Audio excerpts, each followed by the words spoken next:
E aí, pessoal, mais um vídeo do canal, todos sejam bem-vindos. E nesse vídeo aqui eu vou estar trazendo uma reflexão, né, pensando a educação a partir da sua dimensão existencial. Então eu vou estar compartilhando aqui, lendo o texto para podermos pensarmos juntos, que eu escrevi um tempo atrás, né, para uma apresentação, né, pensando justamente a educação a partir do âmbito existencial.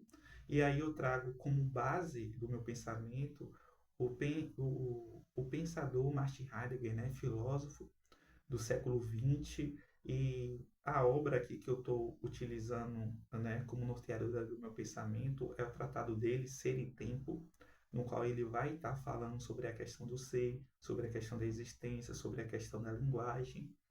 E aqui eu vou estar, né, tematizando a questão da impessoalidade com a relação da educação e angústia, né? Angústia no sentido que é uma das possibilidades de se apropriar da nossa existência para podermos viver de modo autêntico nessa vida, certo? Enquanto a impessoalidade seria ao contrário. A impessoalidade é onde a gente não está se apropriando plenamente da nossa existência. Então, eu vou estar lendo aqui o texto, né, onde eu vou estar fazendo uma introdução e, com o passar da leitura, você vai ver que eu vou estar entrando na questão da impessoalidade e entrelaçando com a questão da educação. Então, sigamos.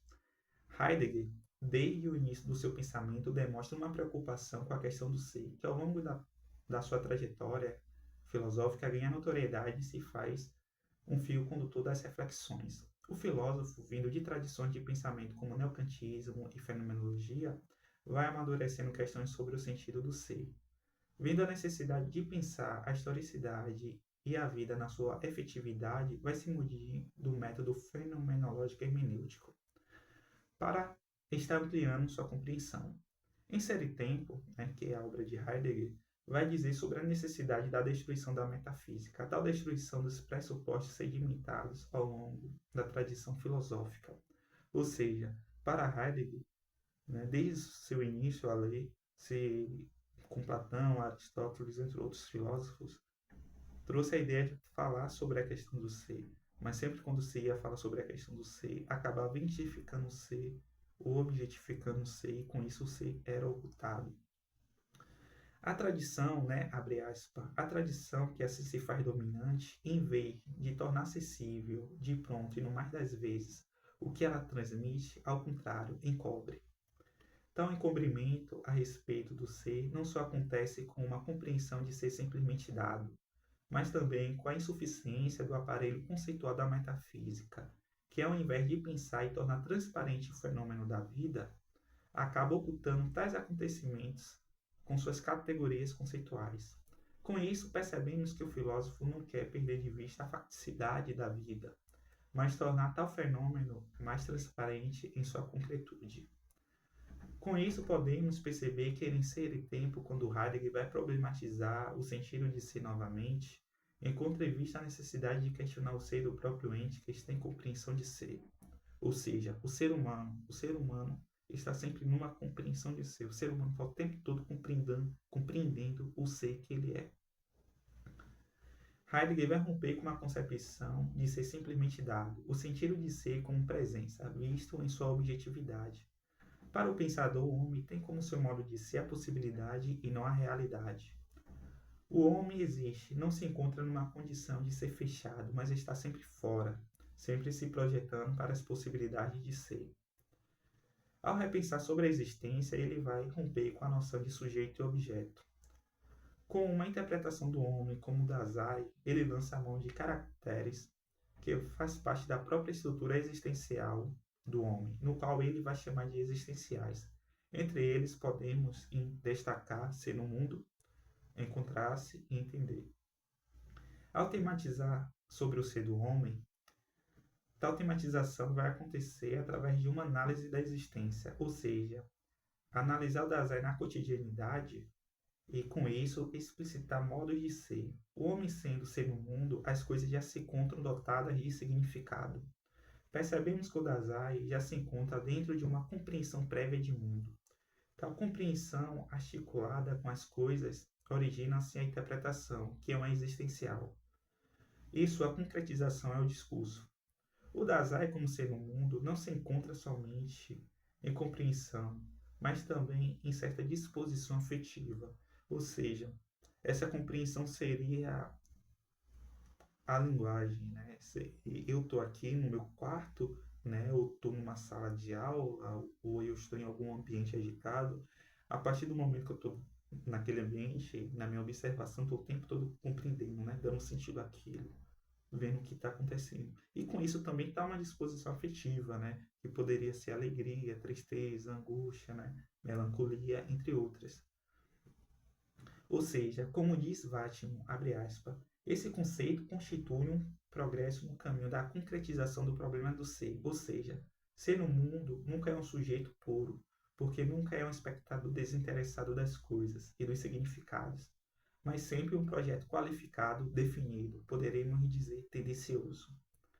Somente porque as coisas já se encontram apresentadas, dotadas de significados prévios, o Dasein está sempre ocupado em empreendimentos com os outros, e para os outros que possibilita o modo de ser da impessoalidade. Diz Heidegger, no uso dos meios públicos de transporte, no emprego dos entes noticiosos, cada outro como o outro. Esse ser um com os outros dissolve por completo o Dasein próprio, no modo de ser dos outros, e isto de tal maneira que os outros desaparecem, mais e mais, em sua diferenciação e expressividade. Pensamos como os outros pensam, julgamos conforme o impessoal julga, gozamos como o impessoal goza, nos afastamos da multidão como o impessoal se afasta, e com isso se cria uma ditadura da impessoalidade. Mas essa impessoalidade não é um grupo determinado, específico, mas é todos. E aí a gente pode estar pensando como exemplo, digamos, uma casa de show, que está tocando, uma banda está tocando diversas canções. Tem uma canção que especificamente às vezes a pessoa não conhece, não sabe. Mas quando vê a multidão lá vibrando e tal, cantando aquela canção, a pessoa, né, ela se sente impelida a fazer a mesma coisa, né? Então é com isso. Então você vibra como todo mundo vibra, você goza como todo mundo goza. Ou se alguém fala, pô, é melhor você fazer isso do que aquilo, né? Todo mundo está fazendo isso, por que você vai fazer aquilo? Então você segue a multidão. Você não se apropria da sua existência e fala, não, eu vou pelo caminho B, ao invés de A. Para a impessoalidade vigorar é necessário a mediania. Tal vigor da mediania, na cotidianidade, ela pré-configura o que pode ou não ser permitido, o que pode sobrevir. Isso que eu falei agora, né? Quando a gente fala, todo mundo está seguindo por esse caminho. Tudo acaba sendo nivelado, não há espaço para o que é original, o que é singular e vital. Mas tal preocupação da mediania cria uma tendência de nivelamento para o Dasein, ou seja, nivela as possibilidades de ser, né? A partir do momento que você é regido por essa mediania cotidiana, né, da impessoalidade, então todo o potencial que você poderia, né, experimentar, explorar, ele fica oculto, né? Ele fica ali latente, fica adormecido. O distanciamento, né? Citando Heidegger, distanciamento, mediania e nivelamento como modo de ser do agente constitui o que conhecemos como a publicidade. Ela regula de pronto toda a interpretação do mundo e toda a interpretação do homem. E tem razão em tudo, não porque isto tenha fundamento numa assinalada e primária relação de ser com as coisas, nem por dispor de uma expressa e apropriada transparência do Dasein, mas por se fundar no não penetrar nos assuntos, e por ser insensível a toda diferença de nível e de autenticidade. Heidegger, ao pensar sobre esse modo de ser que se manifesta no homem, ele não faz juízo de valor. Juízo de valor seria você dizer se aquilo é bom ou é ruim. Ou seja, tal aspecto é positivo para a experiência do homem. Somente porque o homem é pura possibilidade de ser, que ele pode se apropriar da sua existência ou não. Até o modo de ser da impropriedade revela sua mais completa materialização em suas ocupações e atividades realizadas. Porém, ao pensarmos a impessoalidade criticamente e relacionando com a educação, podemos ver questões problemáticas, que, em certa medida, limitam o próprio exercitar e apropriação do homem da sua existência. Ou seja, a todo momento que o Dazai se comporta conforme os padrões estabelecidos, ou adequa a seu pensamento para ter a mesma visão de mundo em relação ao grupo que se encontra junto, reduz sua existência a uma ocupação de estar o tempo todo se adequando aos padrões determinados, né? Então você não busca pensar novas possibilidades, novos modos interpretativos da sua experiência, da experiência do mundo, porque você está o tempo todo se adequando ao que a multidão pensa. E aí, Roberto Kalmayer Mainz, né, que é um pensador brasileiro, estudioso de Heidegger, ele vai dizer assim mesmo: também a educação, tal como apreendida na sua divisão em informal e formal, se influenciaria por diretrizes impessoais presentes na mediania cotidiana. Isso acontece quando, em ambos os segmentos, vemos costumes se reproduzirem, por vezes, de maneira herdada e irrefletida, determinando a revelia, o tipo de educação que o indivíduo teria, né? E a educação aqui, quando ele fala informal, informal, que às vezes os nossos pais reproduzem o tipo de educação que os pais deles deram a eles, né? A revelia de modo refletido, não para que vamos refletir aqui como eu quero educar meu filho, né? Parece que já está subentendido, né, como eu devo educar. Mas, claro, eles aprenderam com os pais dele e só está reproduzindo aquilo, não está fazendo de modo consciente do processo. Tal reprodução de certos modos de ser e pensar estabelecidos reproduziria uma existência imprópria do homem. Tal impropriedade resulta da falta de uma apropriação da própria existência, ou seja, não se produziria uma existência singular que faz uso de suas possibilidades de ser. Para o autor, pensar a partir do indivíduo não aniquila a sua relação com o coletivo e sua preocupação, mas preserva essa dimensão mais própria que o Dazai tem de se determinar, criar caminhos, sentidos que possibilite sua realização mais própria de criação. Então, o docente não teria mais o papel de repetidor de conteúdos e matérias, mas iria liberar caminhos possíveis para o discente se encontrar consigo mesmo e desbravar caminhos e sentidos para criar ou liberar significações da existência, resultando daí a singularidade. Tal singularidade é reflexo da própria apropriação da existência. E o sujeito, né, inserido, imerso na cotidianidade, né, nesse estado de mediania, né, sendo conduzido por essa multidão, né, que Heidegger vai chamar aqui de impessoalidade, ele não se apropria da sua existência.